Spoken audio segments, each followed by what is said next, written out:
yes, we Siembra this morning, 10 minutes, a little 10 minutes late, but I just wanted to say hello to everyone that's listening to us through VT Radio Universal, the show here, your host, Yazmin Ford and Siembra, and we have a special guest this morning, Gemini, and we're going to start by just tell us a little bit about you, and then we're going to jump into the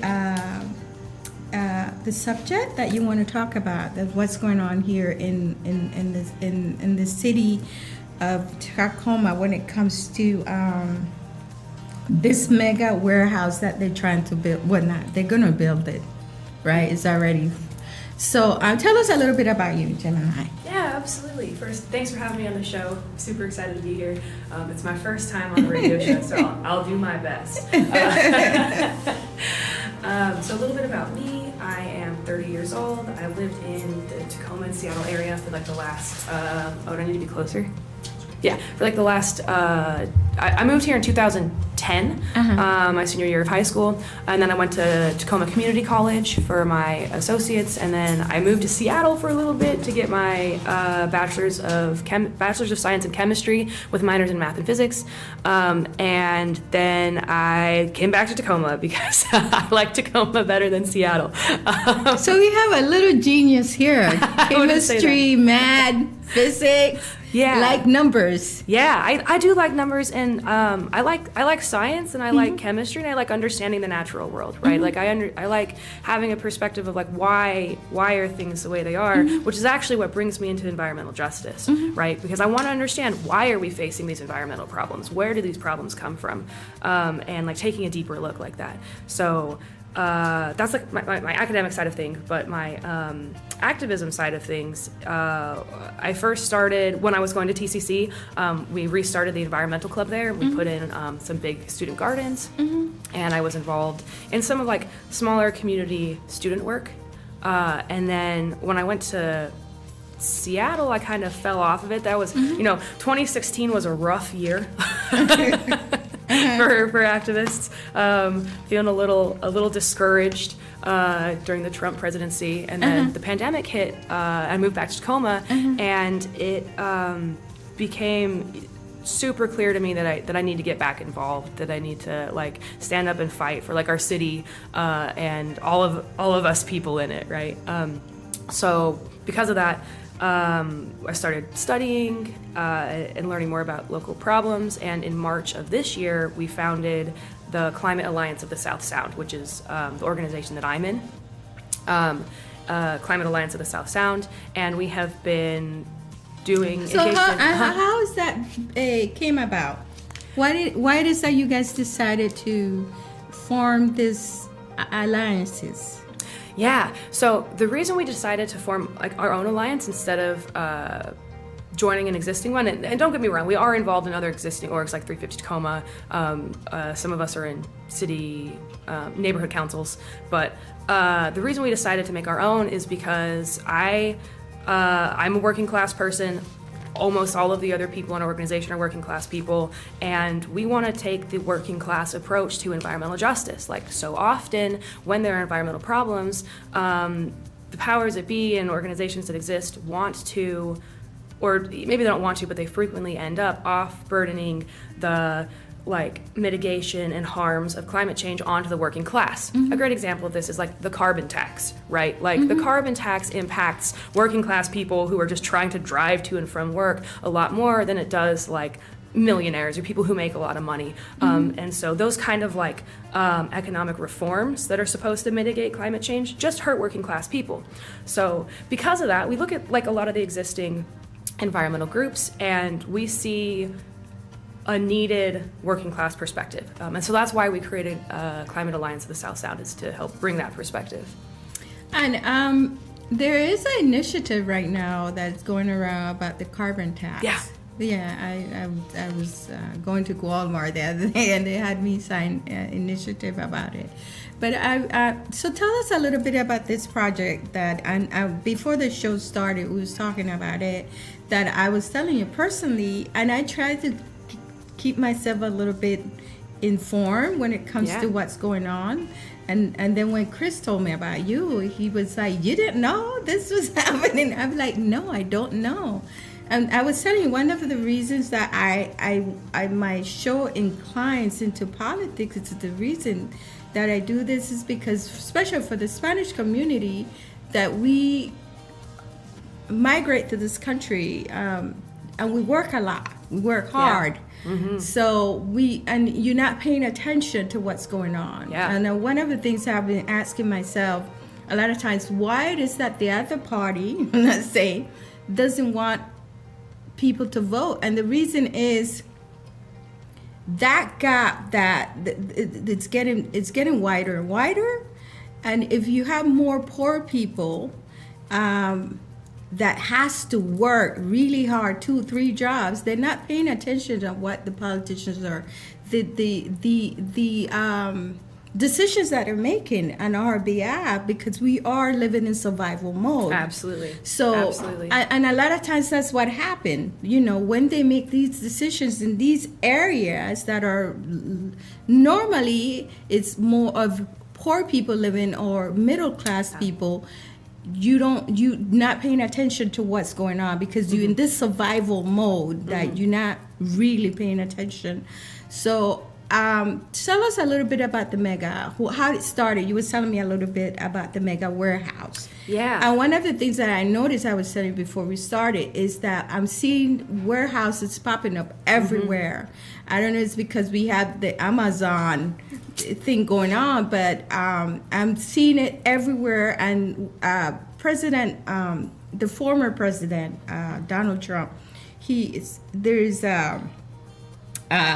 opportunity zone bill that he signed that he says if you build a building, you don't have to be using the building, just in an urban area, you can get 10 years of free tax. Yes. Yeah. See, they sign that. Yeah. And the whole island of Puerto Rico is an opportunity zone today. Yeah. So I'm seeing all these different warehouse popping up in these urban areas. Yeah. And I think one of the reasons is the incentive is that too, that they don't have to pay taxes for 10 years. But Tell us a little bit about the mega warehouse. They just to play off that a little bit, and then I'll jump into the mega warehouse thing. Because like it is absolutely intentional that they're trying to put these warehouses in communities where, like you said, people are poor. They're working 3 or 4 jobs. They are disempowered, right? They're in survival mode, and they see that like the reforms that come through, or like stuff that they fight for and vote for, doesn't actually benefit them. The stuff that gets through and actually happens is this tax breaks for the super wealthy. It's not actually stuff that benefits the working class or the poor or the disenfranchised. It is a system designed by and for the wealthy. And so to me, it is no accident that it's like this. So let me jump in a little bit to the warehouse. The warehouse project is proposed. For those who are listening who aren't familiar, you know where Moctezuma's is on 56th in Tacoma, South Tacoma? So where like St. Vincent de Paul's is, across the street from Moctezuma's, starting there, going down Tyler Street all the way to like 38th, like past the road the mall is on, right? This is a tremendously huge space. The lot is the lot that they want to develop is 125 acres. It's not continuous. That's like separate plots, but that is 5.4 million square feet. And what it is right now is it's a bunch of trees and grasses on top of a historically polluted site. It's a Superfund site, actually. And what the city is allowing to do without any health impact assessment or without requiring an environmental impact statement, the city is allowing Bridge Industrial, a privately owned for-profit corporation, to build 2.5 million square feet of warehouses and in total pave over 5.4 million square feet of this grass and trees and green space without doing any kind of meaningful remediation, right? Because like I mentioned before, this is a Superfund site, so there's a bunch of like toxins in the soil, and when they start construction, all that stuff is going to be put up into the air and forced deeper into the ground, which is a problem because this area, which is tremendously huge, is an aquifer recharge station. So underneath the ground here is a bunch of underneath the soil is a bunch of groundwater. And as it is now, every time it rains, the rain can trickle through the dirt and go through natural processes. And even though the ground is polluted, because, nature has a way to heal itself, the water is still able to get safely into the groundwater. But if you pave over that much space, you threaten its ability to do that. So those are some of the reasons why this is like an environmental issue, is because it's like a bunch of green space. It'd be bad for the aquifer, bad for the planet, bad for the environment. But the thing that I'm super worried about as like a working class person is like how these environmental the environmental problems impact people. But I can jump into that a little bit more later. Do you have more questions about like what the warehouse is, or should I talk more about what it is? Well, the thing is, I was thinking, and I asked you before the show, because a lot of times we have mayor and the city council that they're the ones that sit down and decide what's gonna go up. A lot of times they say, well, we're gonna create this amount of jobs. So we were talking about that. So how much? Because if a lot of times people say, well, maybe it would balance out as it creates this amount of job for the people that live in the area, because that's, normally that's the mayor and the city council job to how much job they say it's going to create when it comes to building this warehouse. And he was telling me it's not even jobs that are created for the people that live in that area. Yeah, So exactly. Tell me a little bit. I love this question. Because like we need jobs. I know like the economic situation in Tacoma is pretty dire right now. A lot of my friends have been laid off or fired recently. And it's scary, right? But the thing about this warehouse is that it's twofold. First of all, it's being built by Bridge Industrial, but that's not who is going to be using the warehouse. They're just going to build it and lease it out to someone else. Wow. Almost certainly, based on the dimensions of this building, and this isn't like for sure, right? Like I can't legally say, oh, I know for sure this is what's going to happen. But when you look at the dimensions and like some of the other like internal documents or documents. It looks like it's going to be an Amazon warehouse, right? It's the size and shape and dimensions. It looks like it's going to be an Amazon warehouse. And what we know about Amazon warehouses and Amazon jobs is that they are not union, they are low paying, they are...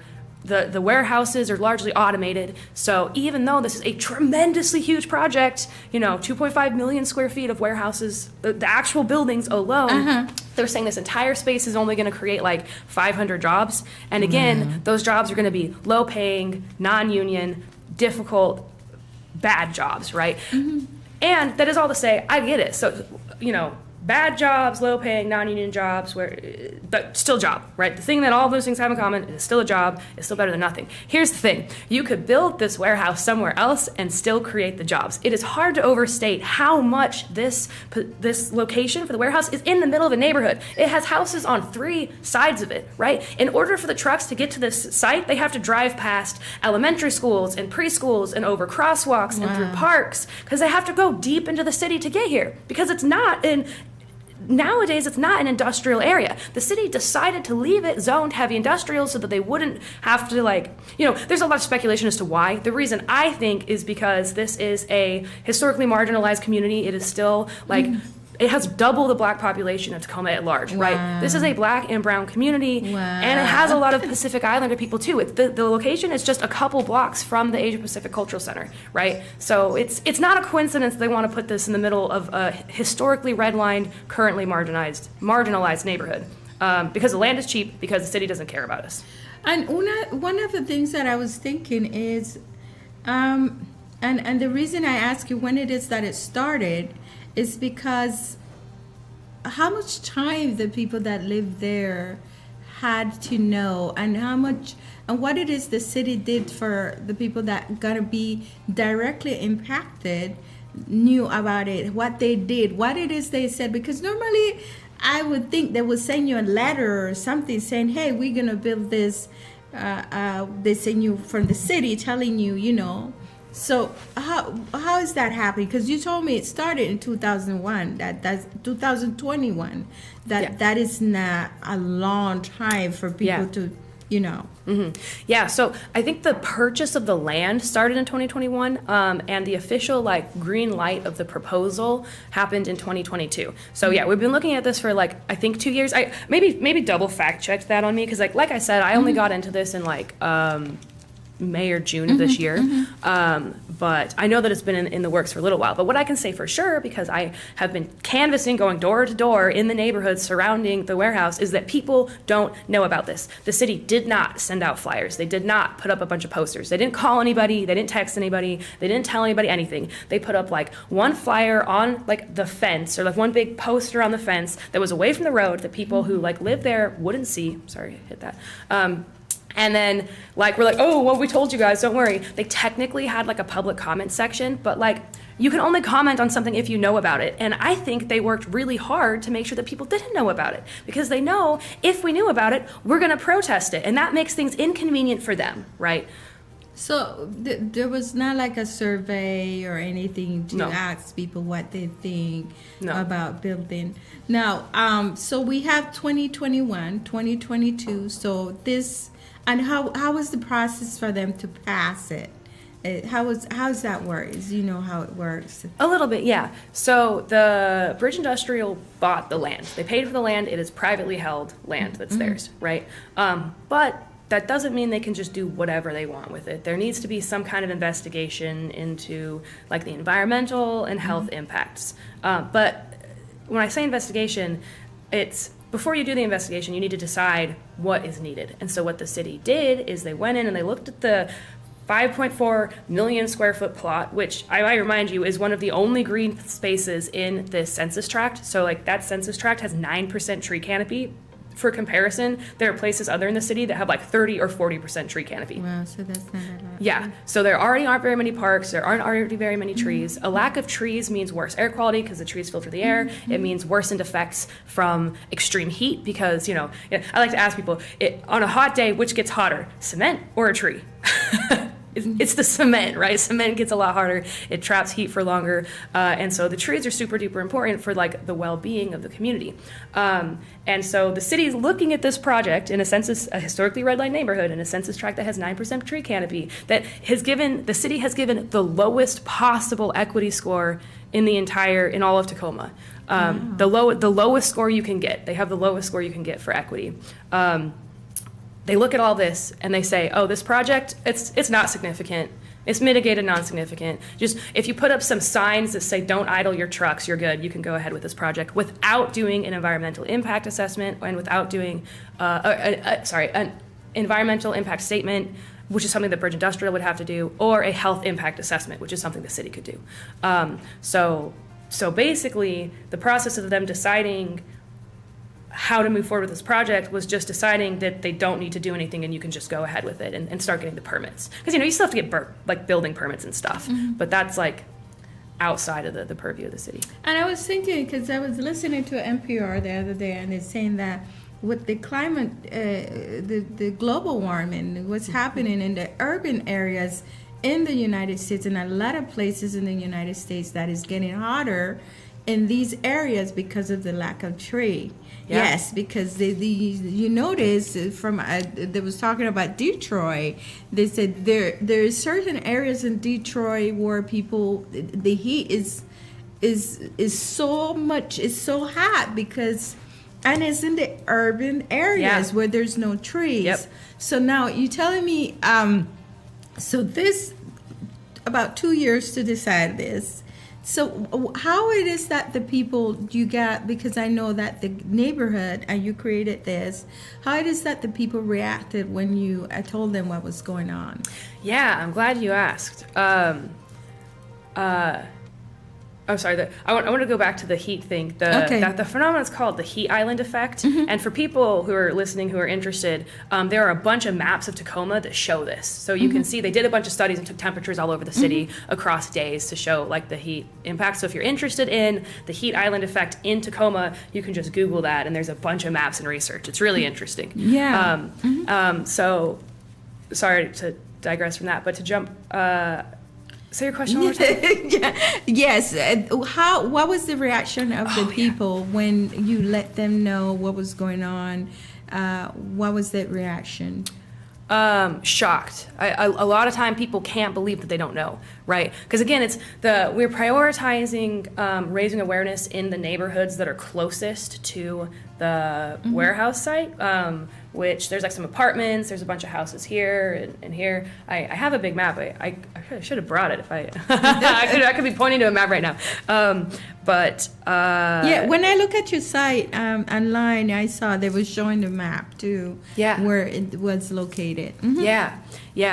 So and the people they literally don't know, and they're shocked and frustrated, and you know, the vibe that I get initially when I first start talking to people is kind of like hopelessness. Like, well, that sucks, but what can we do? There's nothing we can do to fight this, right? And to me, that's where I come in, because there is absolutely something we can do to fight this, right? So, and I was thinking about, I asked you, I was thinking when it comes to the assessments, because you said there's 2 assessments. Tell us a little bit about those 2 assessments and if it's going to be done or required in order for them to build that in that area.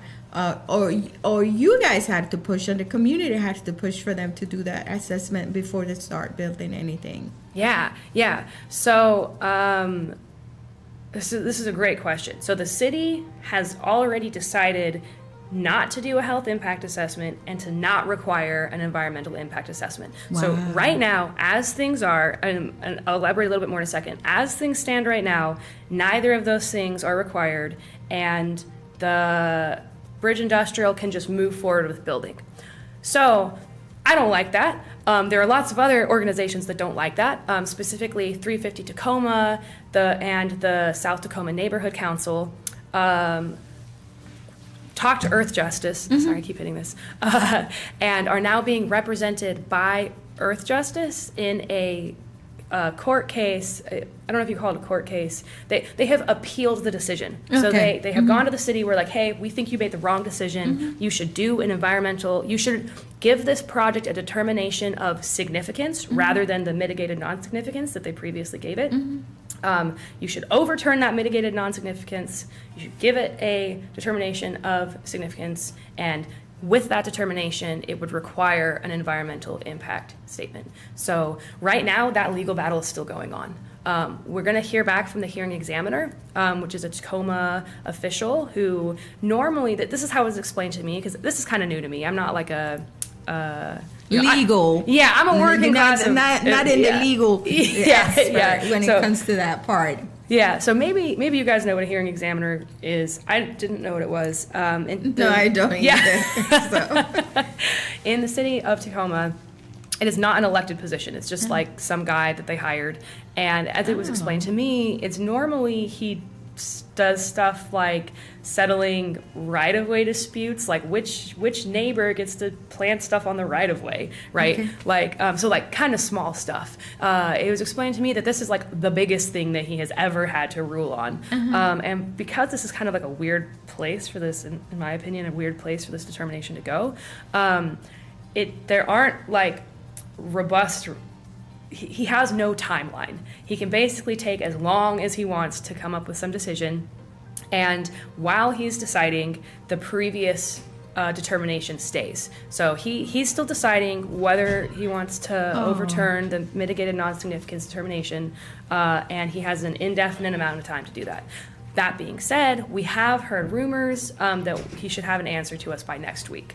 Is it a volunteer position? No, it's paid. It's paid. Paid by who? Oh, I'm sure the city. Yeah. It's just he's not elected. Interesting. Yeah. Right? I think so. Right? Yeah. Because you should have somebody that is neutral, right? Yeah. I mean, you would think so. There's not a conflict of interest if you have somebody deciding that something that the city wants to happen and have somebody that is paid by the city to decide what's going to happen. Yeah. Right? Yeah. You know, I assume that he's paid for the city. I'm not totally sure. Okay. But I can't imagine who else he would be paid. Yes. Right? So I was thinking, what it is the community and the city can do to I would think that there's not like laws that require to have studies before you cannot just build in a neighborhood, a place where people live. It require you to have these kind of assessment done before, because the health impact part is pretty big. Yeah. And yeah. I think that would be something that for me, is I live in that area. I would living in that area and having kids in that area, even just having that traffic coming in and out with all the diesel. I was reading that trucks use and putting out that in the air how is that going to impact just the health of the kids and older people too that live in that area. You think that probably would be like number one requirement in order to build something like that. But there's nothing like that. You can just buy the land, jump in there, and just build. Yeah, you can buy the land, jump in there, and then the city decides if you need to do any other kind of assessment. Based on what? Well, how is they make that as? How they decide that? Okay, for me, I don't know. I think it should be a must. It should be. Yeah. But. Yeah. I'm gonna let you. Yeah. Well, I mean, I totally agree with you, right? The reason that I think that they can jump in there and just say that this isn't, the reason I think that this law is on the books is because the laws do not exist to protect or help working class people. They exist to enable the wealthy ruling class. They exist to enable bridge industrial. And I think that the people on city council stand to benefit from this. I think that they must be getting some kind of kickback. They must be getting, it's speculation, but why else would they be doing this, huh? Why else would they be throwing their community, the people who voted for them, the people of Tacoma under the bus, under more pollution, more oppression? Why else would they be doing that if it didn't benefit them, right? So now what is that community and what it is we can do in order to make the city council and this business to said, it doesn't help them if you stop the process, because I know they probably want to build this pretty quick. How do you guys can stop this process and make them do what it needs to be done when it comes to these two different assessments? Yeah. So there's a two-pronged approach. There's the appealing the city's decision or determination of mitigated non-significance to try to kick off the environmental impact statement. That's one side of things. That's like the legal side of things. That Climate Alliance supports that, but we're not like directly involved in that campaign at all. For legal reasons, we're not. And the other side of that is the health impact assessment, which we've talked a little bit about, but I don't think I really explained. The health impact assessment is something that the city just can do. They can, for whatever reason, they can kick off their own health impact assessment to see what the impact would be. I think the city would have to pay for it. I think that's the thing, and that they don't want to pay for it. And of course, the city is like, oh, we can't do a health impact assessment. It's actually the state. Well, no, that's not true. We called the state. The state said, yes, the city can do it. So you know what I mean? It's, yes, they can. They're just trying to be dodgy about it. And so what we can do is put pressure on these elected officials to do the health impact assessment, right? And the big thing that the health impact assessment will do is give us more information about, like you said, the diesel, the effect that this will have on our children, on our families, and on our lives. But that, in of itself, isn't going to stop this warehouse progress.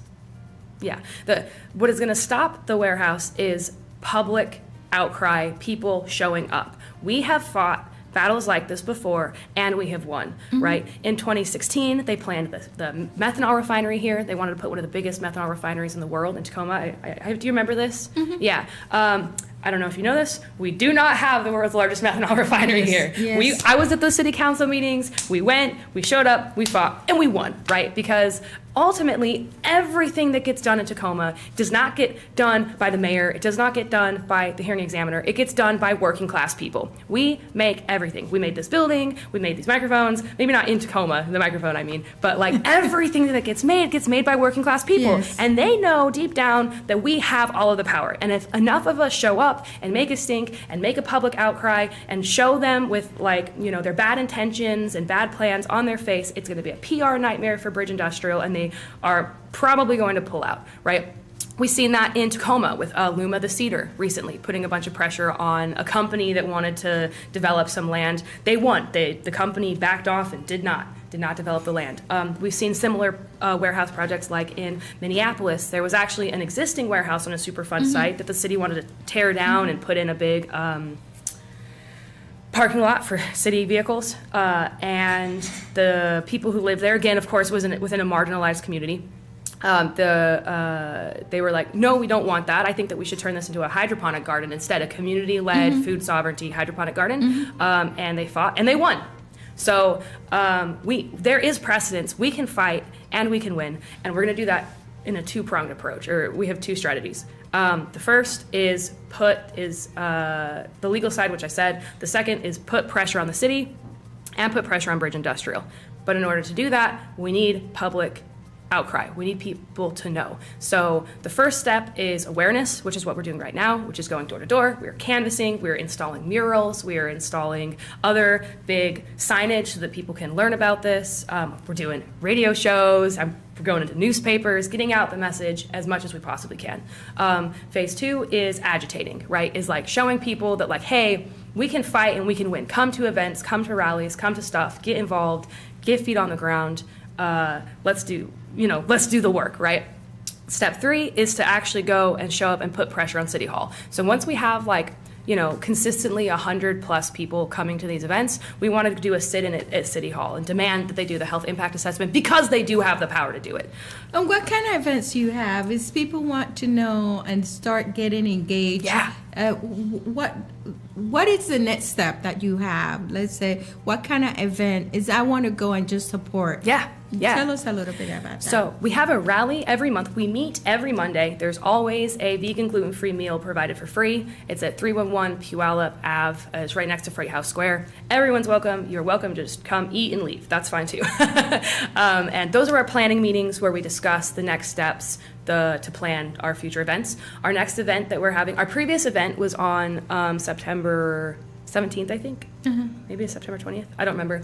And it was a rally and then a canvassing event. So everyone who was at the rally who wanted to got a clipboard, got some papers, and went door to door to let their neighbors know about this plan. That was our last event. We had about 60 people.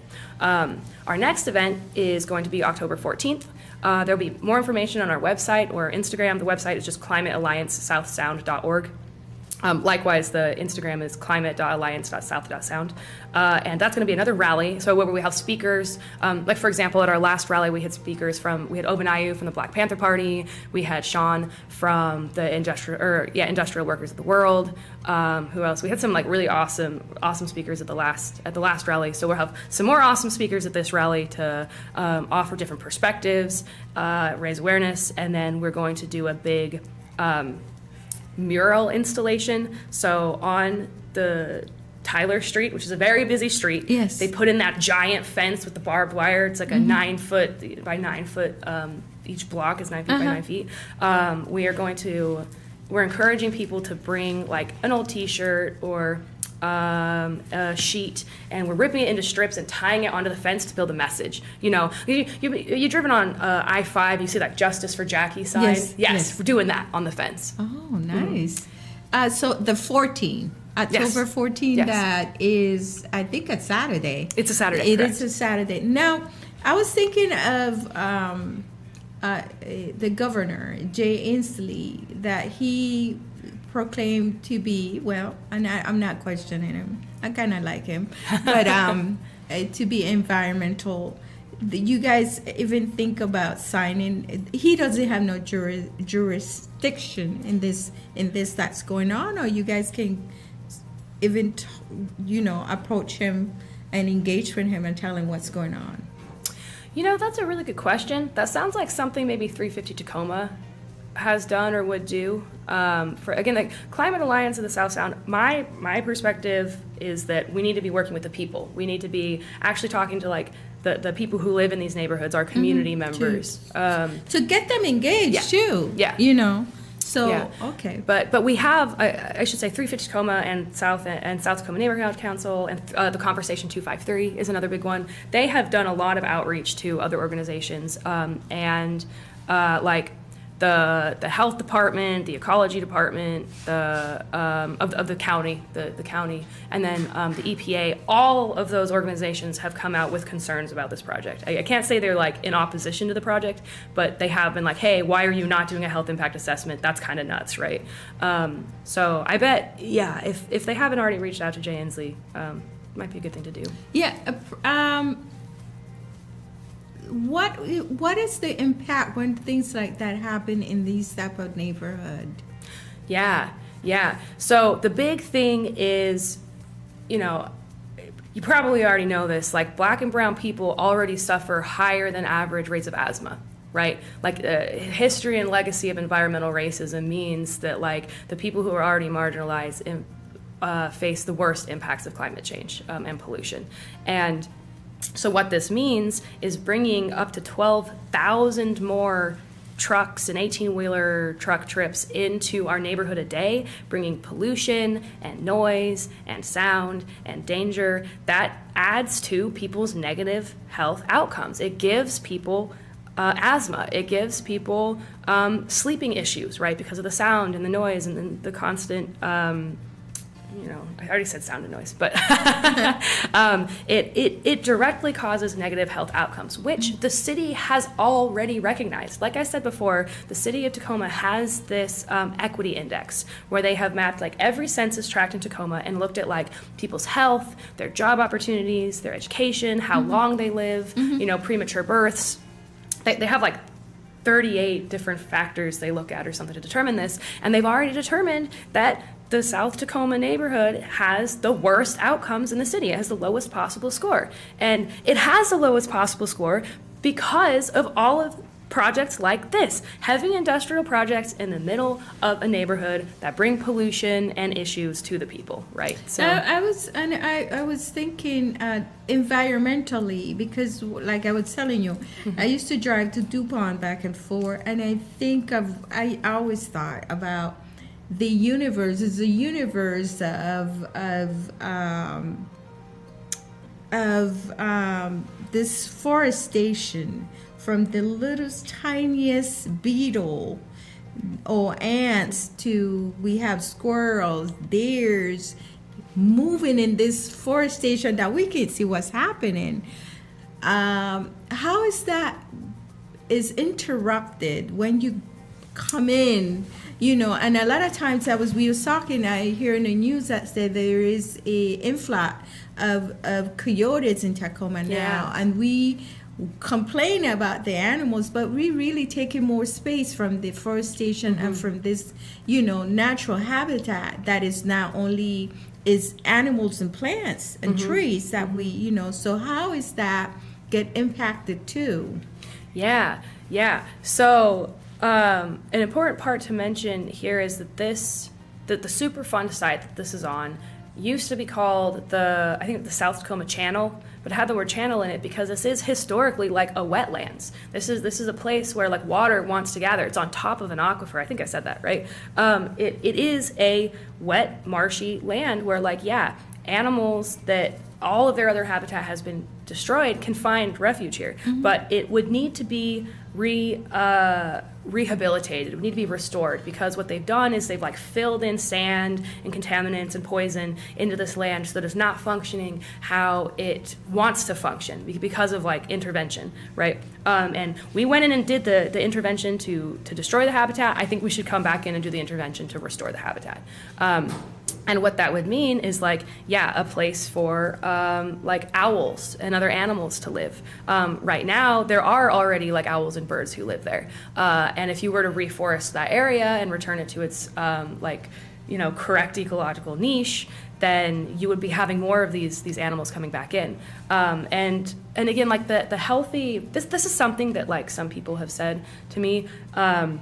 But the city doesn't use the groundwater very much. So the aquifer groundwater is something that comes up a lot. And the people are like, well, we get most of our water from the Green River. It's not a big deal. Our groundwater isn't that important, and we don't use it that much, right? And the first thing I say is, okay, well, we've lost 4 glaciers this year. The Green River is not going to be the water source that it has always been forever, right? So I think that is a short-sighted take. And second, we do use the groundwater. There's like 40 million gallons a day get pulled from wells and stuff. Wells are groundwater, guys.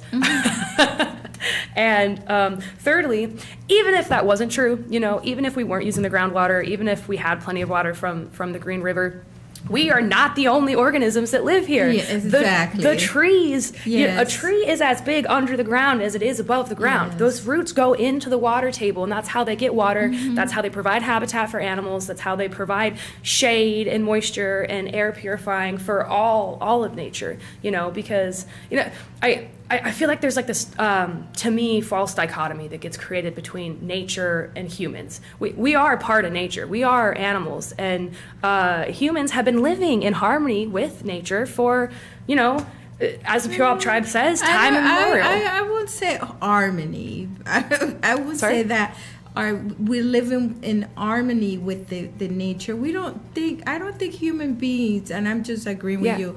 We don't think that we need nature, and that's where the problem starts. Yeah, I totally agree. I don't think we think that we are directly connected to nature. Right. That if we kill all the little frogs that need to live in that little pond or wetland, it's not going to affect us one day. And I think we don't think that way. Yeah. I don't think I was listening to you saying that, well, they said we don't use that water. But there is other things that need that wetland. Yeah. And in order for us to be, we need those little creatures there. Yeah. And I don't think people eventually think that if we because of greed, Yes. we destroying this little blue ball that we live in, and we don't understand that we are digging our hole for ourselves. Yeah, absolutely. Yeah. And it's to me, like you said, it's the greedy. It's the super wealthy and their hubris, right? They think that they can just kill all the animals. They think that they can kill all of the working class people, that our lives don't matter, right? That they can, destroy our green space, destroy our habitat, and that they're like, well, we have money, we'll be fine, right? Which No, we just go to Mars. we'll just go to Mars. Who is going to build your spaceship? If you kill all the working class people, who's going to build your spaceship? Who's going to grow your food? We just go to Mars and live, right? If you destroy us, it is going to destroy you too. And it is their gross, greedy hubris that makes them think that they can get away with it. And I'm not going to let them. Tacoma is not going to let them. Gemini. Now, I was thinking, so what it is, I was reading and saying about trees. So you guys So he was talking about, I was reading that they would say, it's going to be Bill, right? I don't think so. Okay. I think we're going to stop it. Okay. I think we're going to stop it. So, you were saying that, I was reading that it says that if even it's a bill, they need to replenish all those trees that they are and all that. Yeah.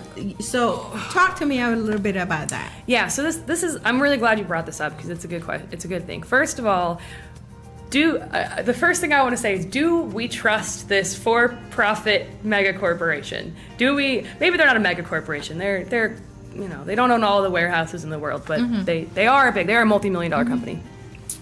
Do we trust them? Do we trust these people who don't live in Tacoma, who don't live around here, to actually come in and not cut down the trees they say they're not going to cut down and not do that? I don't trust them.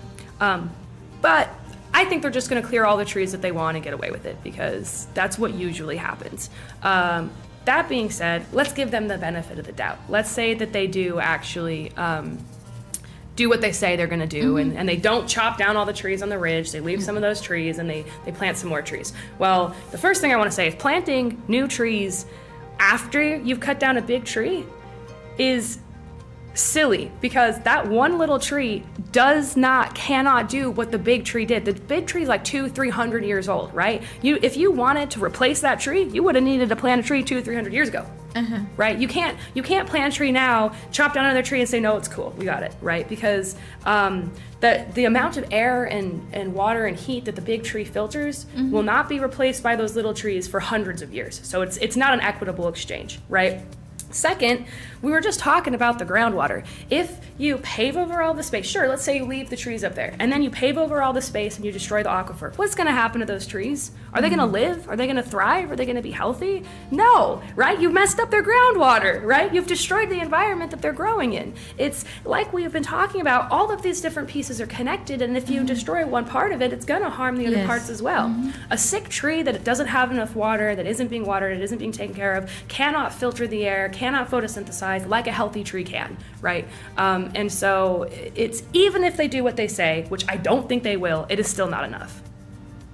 No, and I was thinking, I have, when I bought my house, I had, 2 trees, and they was cut. They cut it because when they built the houses, they put these little trees, and I'm living in my house for 20-something years, and the roots of the tree started breaking the pave. Oh, yeah. Breaking the pave off, and then they said, if anybody falls or anything, we will get sued. So my ex-husband got rid of the tree. I have 1 tree left, and my neighbor next door, he cut his tree off, and I refused. I said, I don't want to cut this tree. I even look at the tree and said, you're gonna stay with me because and that one little area where that tree is you can just see how healthy it is. I had a bird. What do I call those birds that the birds that peek on the woodpecker? Woodpecker. Yes, I had a bird like that. That's awesome. That's awesome. And at first I was not too happy with him because he was putting a lot of holes in my tree. And I said, you know what? This is part of nature. Yeah. You know, just having this tree and this bird, I have, there's a connection with that tree and that bird too. Absolutely. and I'm thinking, when you think about rich people and you think about poor people, you think rich people always want to live in those little wooded areas where they have the seed and the water and stuff. But when it comes to us, in middle class, poor working people, a lot of times we get, even living there right now, they will come in and take that from us, even though, So what it is that the community needs to know in order to help stop this, not only the people that live there, but overall, what it is they need to know and do in order to stop this. Yeah. We need to use the power you have as a collective. Join a group, join CAS, join 350 Tacoma, any of them, it doesn't matter which, get involved. You can go to meetings virtually, you can join an outreach committee. There are 4 different outreach committees. We have labor, school, community, and business. So if any of those things interest you, send me an email, climatealliancesouthsound@gmail.com, or message us on our website. We can get you in a committee, because again, outreach, pulling more people in. People approach me with a lot of skepticism that we can stop this warehouse, right?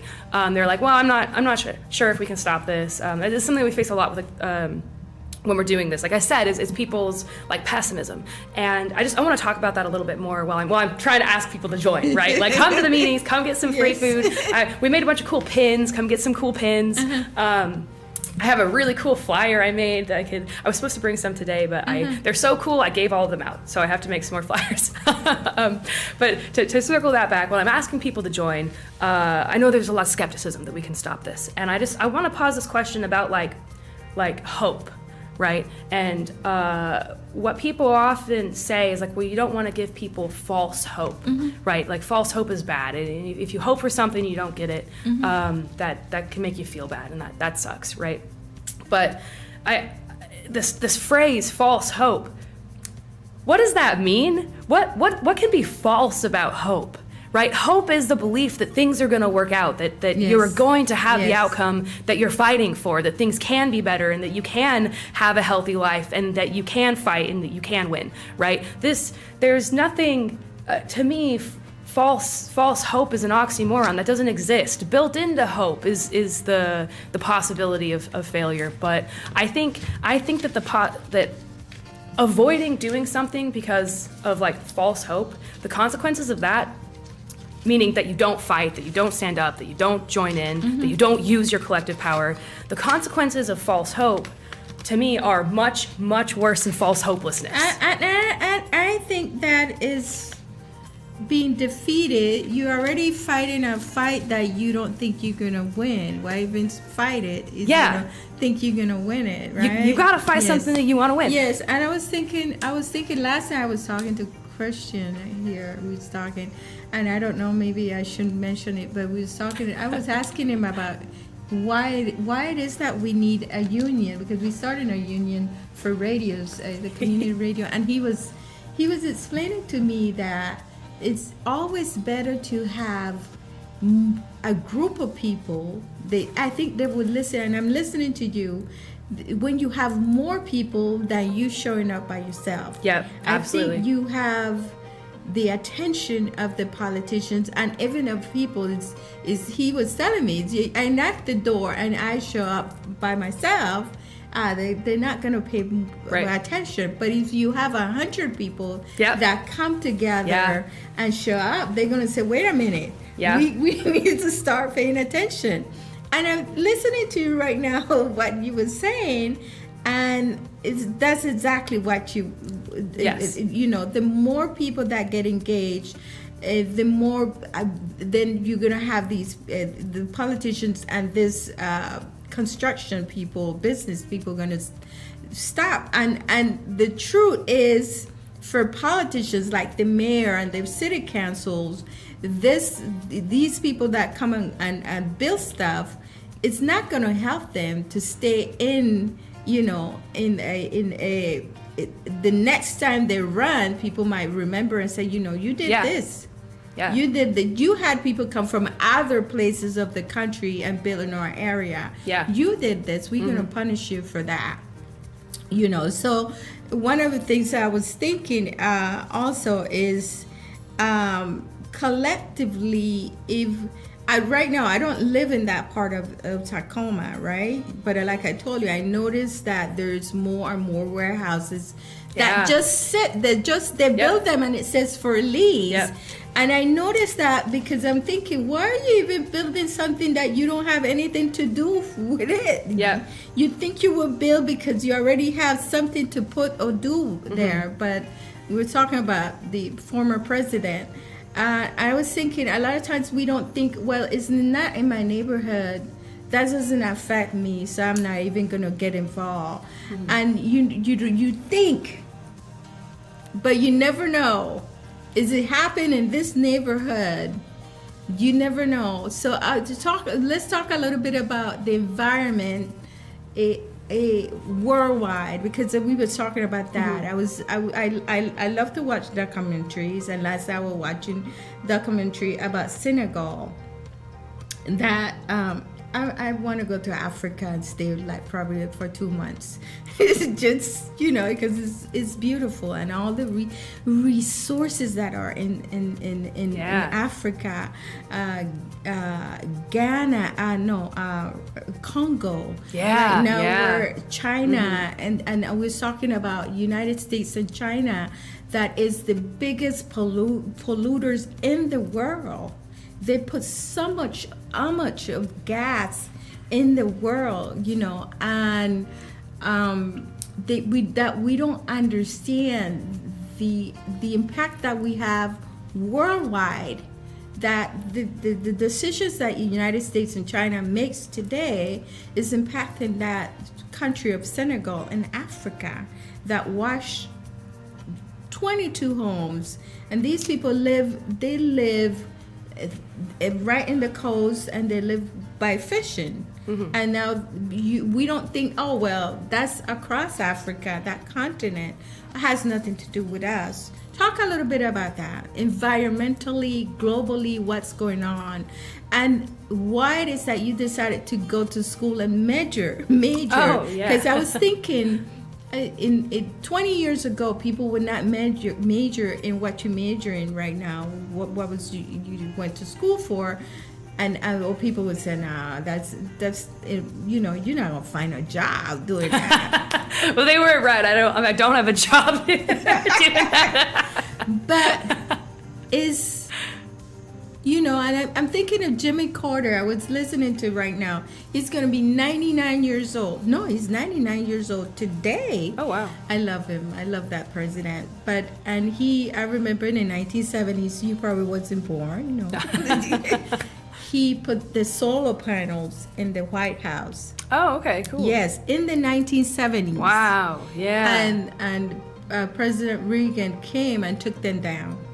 And he was a visionary then. He knew that's more than 30 years ago that he knew the impact that is. We didn't start making decisions then.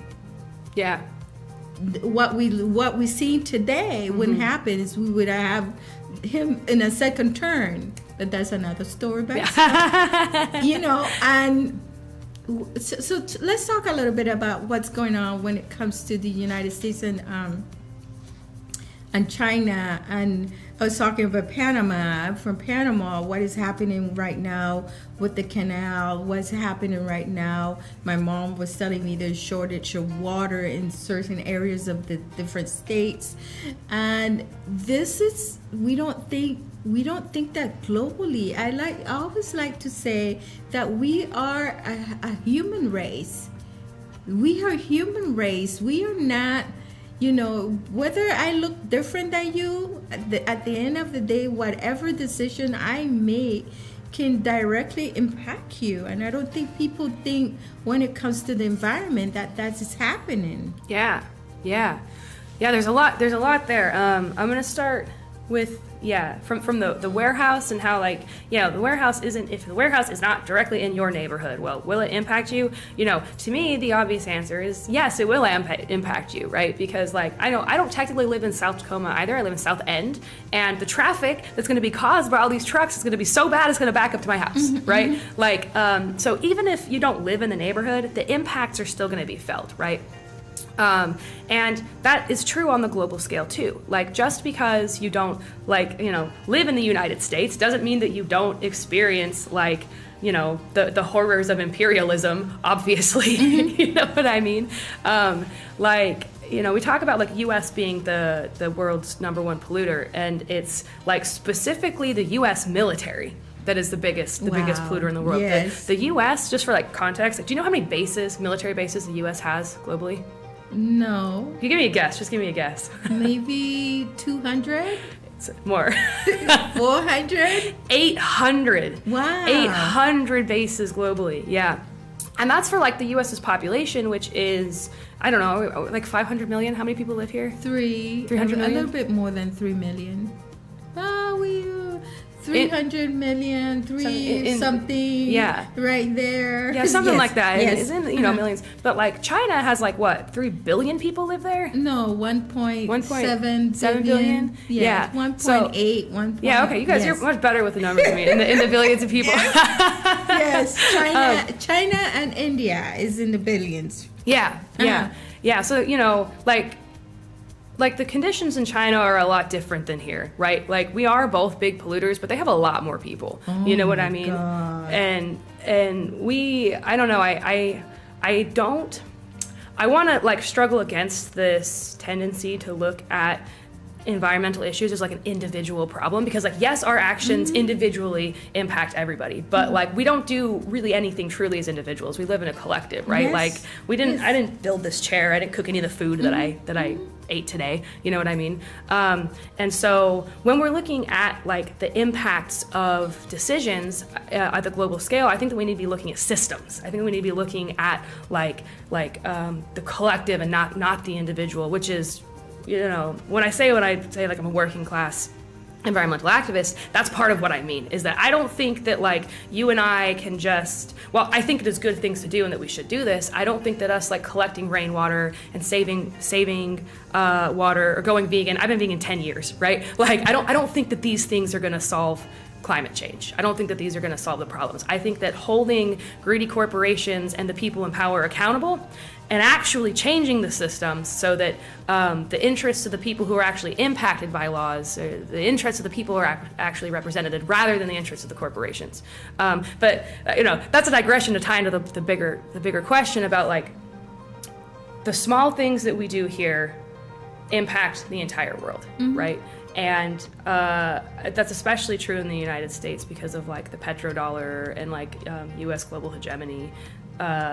But it is also true on like a chemical standpoint, like the carbon that you exhale is going to go into the world, Yes. and there's nothing you can do about that. Yes. It's all connected. Yes. And So it was a lot. And I was watching a documentary about density, when the 20 countries that have more density of people, and China was one, that they have a building where they have people just stuck on top, and they're living in these little small spaces. And I was thinking about how it is that we have this industrialized empire, because they are, and there's so much poor people in that country. In China? Yes. What are you defining as poor? What's your metric? They say 80% of the people is live in this little robotic machine where everything is about building, so the density, it shows how much people, there's no space for them to live, and they live under the poverty line because of, and I'm thinking, how does this happen that we have this country that creates about everything that the world consume, and we still, how is that connection when it comes to economics and the environment? It works. Yeah. Well, I think we need to look at like the historical and the material context that we're talking about China in. And I am not a China expert. This is, yes. You know what I mean? I'm a little documentary. But I did read the Wikipedia page recently. Yes. And like in the 70s and 80s, the poverty rate in China was something like 70%. When I say poverty, I mean extreme poverty. Like you make less than $1.75. Yeah, and that's around the world. They said 70% of the world makes less than $2 an hour. Yeah, there's some. I think it's like you live on less than $1.75 a day makes you in like extreme poverty, right? This is pulled from Wikipedia. So whether or not it's true, I don't know. But in the 70s, they said that China was at like 70 or 80%. But today, the number of people in China who are living in extreme poverty, below the $1.75, I think it's a day, is like 0.7%. It went from like 70 to 80% to less than 1%, right? So it's like poverty is changing in China. And I'm not saying that people in China aren't poor, but there have been qualitative differences in the quality of life of people in China over the last 50 years, right? It's and again, to talk about like people living in like cramped spaces, as like an environmental activist, I have to ask, well, what's the alternative, right? If you're not living in high density, then you're living spread out, right? Doesn't that mean like chopping down more trees and destroying more environment and having to drive and commute more? Like, to me, the environmental option is to live in high density, but it doesn't need to be shitty. Can I swear? It doesn't need to be bad, right? Yes. It's like you can live in high density and still live like in nice apartments and nice buildings, right? I don't think, and we know that's true because like plenty of people do that in LA, right? Yes. Like, but the reason also I was thinking is, it's not because they have it's not because they live in density, and this density is because also most of their space is created for warehouses and buildings to build stuff, and that's the way I see it. So and that even doing that, being that empire of industrialized, it's an industrialized country, there is a connection between poverty and environment. Yeah, and if like I don't know much about like warehouses in China, but if that's true, that like people are forced to live in like cramped and worsening conditions because of like warehouses they're building, that sucks, and we should fight against that. And right? I'm thinking, so what is the connection? Even now, you saying this mega warehouse was purposely, they choose this area because of that connection of economics and environment. They decided we're going to put it in this area where we have people that are colored, brown and colored people, that, you know, black and brown. And there is a direct connection too when it comes to environment and the economics of the whole thing going on. I don't know. Tell me a little bit about that, because again, we was talking about areas where urban areas where there's no trees. Yeah. And those urban areas are the areas where people are super poor sometimes. Yeah. That they don't have that you know, luxury of having forestations. That I don't think people even in those areas realize how important it is to have trees and have forestation, you know, around, you know, the environment that they live. Yeah. So the question is like, sorry, why they choose to put warehouses in like black and brown and marginalized communities? The connection between the economics part of it and the environment. Okay, the connection between the economics part and the environment. To me, the thing that comes up specifically in this context is the history of redlining. And so for people who don't know what redlining is in the audience, it was a program in the 30s where like the desirability of a neighborhood was chosen almost entirely based on race, and they would, you know, redline. They would mark out the neighborhoods that were like undesirable, which were like black and brown neighborhoods, and the neighborhoods that were more desirable, and those were like white neighborhoods. And what the impact of this was the banks would help you finance all kinds of stuff. If you lived in a neighborhood that was like blue or green, you could get loans, like house loans and stuff. If you lived in one of the redlined neighborhoods, you could not. And what this means is that there was a lot more to it. I mean, do you want to say anything else about redlining to introduce it? Yeah, go ahead. Yeah. No, you go ahead. You know, there's a lot there's a lot more than just that. But the big implication for me in the context and the environment is that if you don't own your house, if you do not own the property that you live on, do you think your landlord would want you to plant a bunch of trees in the front yard?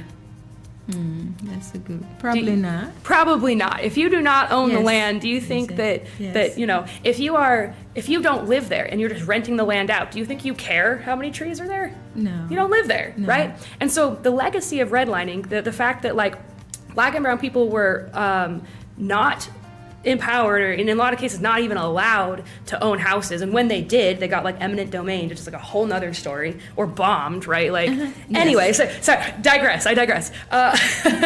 But the legacy of redlining means that like black and brown folks did not own their houses, not in the same way that like white folks did, and because of that, the trees were cut down so that you could fit more houses into the smaller plot of land, so that you can reap more money out of that unit, and also the people who lived there, even if they rented the same place their whole life, even if they lived in the house their whole life, they couldn't plant trees, they couldn't plant gardens, they couldn't have the autonomy to do that. Exactly. Yeah, because they didn't own anything. And the people who actually have land rights, who actually own the land, don't live there. So they don't care about like parks being there. They don't care about pressuring the city into putting like infrastructure and green spaces, because it doesn't impact. They think it doesn't impact them because they live in an ivory tower 1,000 miles away. We know that it does impact them, and that like, you know, the horrors of climate change are going to impact everybody. But it's like the direct, immediate impact on them is less, and so it's easier for them to ignore.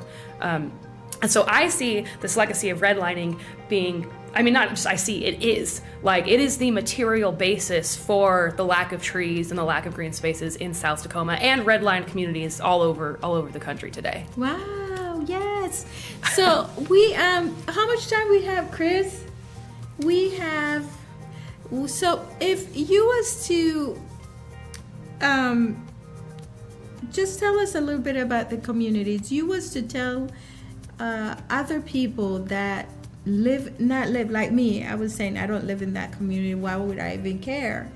What would you tell people about getting involved? Just not in this project, but getting involved in what means the environment.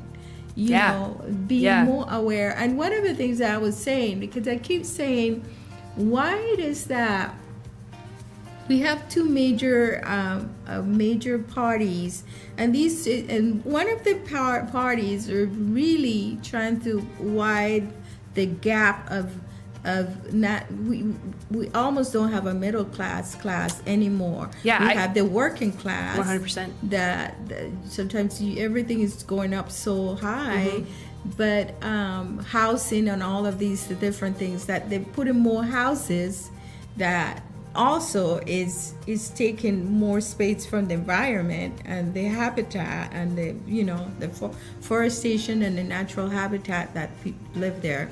And so what would you tell people that how to get involved, why it is that you need to pay more attention? Because one of the things I was trying to say is that we work so hard that sometimes I think you living in survival mode.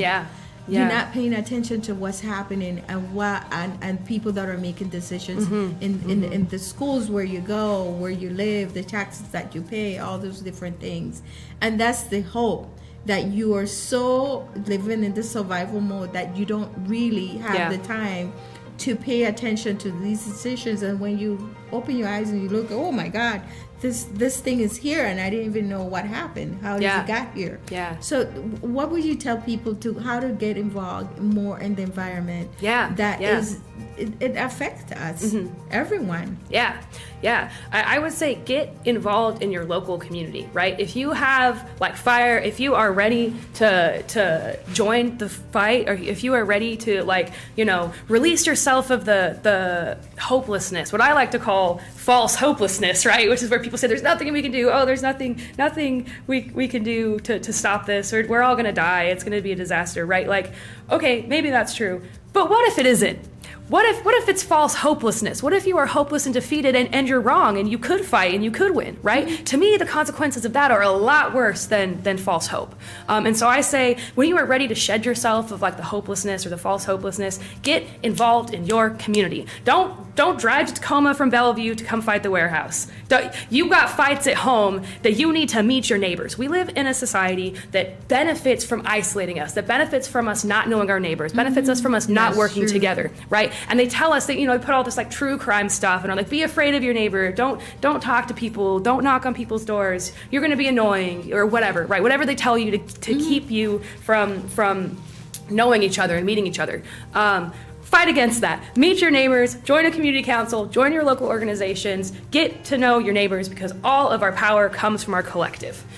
We are not going to solve climate change by fighting this warehouse. We are not even going to make a dent in climate change by fighting this warehouse, right? But what fighting this warehouse does is tie into a broader project about raising awareness about the actual systemic issues where the wealthy ruling elite own and control everything. Both the Democrats and the Republicans serve the corporate interests of the ruling elite. We do not have a working class party in the United States, and I think that if we want to solve climate change, we will need a working class party in the United States, and that's what we should be building towards. So tell the people what is the next meeting? Where is it? And your site, and so if they want to go look, they want to go engage, and they want to start from maybe helping in this project that you guys tell us how they can get in touch with you. Every single Monday at 5:30 p.m. at 311 Puyallup Ave. Can I spell Puyallup? Puyallup, Puyallup. So 311 Puyallup Ave. It's the 350 Tacoma space. It's near Freight House Square. We meet every Monday at 5:30. There's a free meal starting at 5:30 until 6, and then the meeting starts at 6. You can join the meeting virtually or in person. And to get the link, you just have to go to our Instagram page. or our website. And it's climatealliancesouthsound.org, or on Instagram, climate.alliance.south.sound. You can email me at my full name at gmail.com, so it's just Gemini Gnull at gmail.com. Or climate.alliance.south.sound at gmail.com. Again, we meet every single Monday for our planning meetings, and then we have a rally once a month. Our next rally is October 14th, but the time and location, I don't remember off the top of my head. We're still planning it, right? So it's on the website. You gotta go check out the website. And thank you, Gemini. Yeah, thank you. This is awesome. Thank you for being on Siembra. I hope it's not the first, not the last time. Yeah. You know, that you're welcome to come here anytime you want. And we're gonna end the show today. And it's I just want to tell my the people that are listening to us through VT Radio Universal that get engaged. Get engaged, because you might not think that this affects you, but eventually what is happening at that end of the city, it can turn out to be happening. Today it's happening here, it can end up happening to you too. So we are our brother or sisters keepers, whether we don't think it or not. So I just want to say bye to everyone. Have a beautiful day. I think it's going to be sunny today. A little chilly still, but sunny today. So I see you guys next week at Siembra. Thank you. Thank you, Gemini. Thank you. Yeah, Yes. awesome. Awesome. Well, this was awesome. Thanks for having me.